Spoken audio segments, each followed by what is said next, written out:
So if you bought a Flite with a chest holster, I want to show you how you can make a couple of simple adjustments. The first two adjustments, and probably the most important ones, are going to be these two screws here on the bottom of the holster.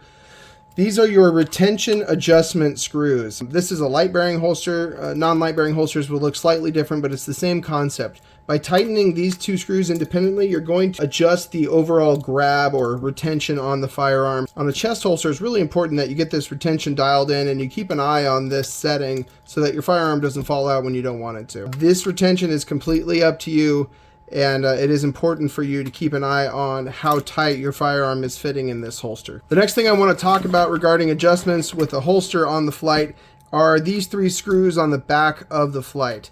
This multitude of holes back here allows you to change the cant or the angle of the holster. As you can see right now, it is angling almost at a 45-degree downwards. If you wanted to adjust the angle of the holster, you can remove this top screw and this bottom screw. I'm using my index finger on my left hand inside of the holster to keep the nuts on the back from falling out. We're just going to rotate the Flite, and then these holes are going to line up in a straight or about a 15-degree or close to about a 40-degree orientation. You can decide how steep you want the firearm to ride. As with any screws and holster mounting, we recommend a mild amount of Loctite to keep these nice and tight over a long period of time. Continuing on with Flite modifications, we're going to talk about the Flite and the different mag carriers that you can mount on here. In this case, we've got an MP5, a flashlight, and an OC spray.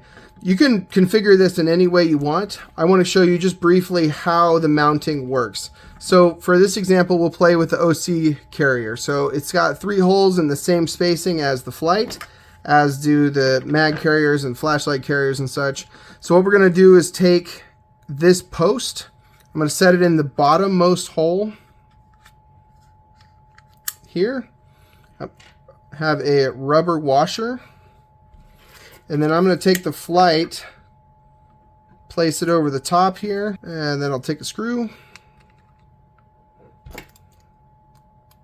And I'm going to get that started. Now before I get it completely tightened up, I'm going to take my second post, go to the top hole on the carrier. I can actually rotate it out of the way so that I can get my next rubber washer on. Get the last screw here. These carriers really only require 2 screws. If you want, you can put a third on there if you're really worried about it, but 2 screws is plenty to support the weight that these things are going to handle.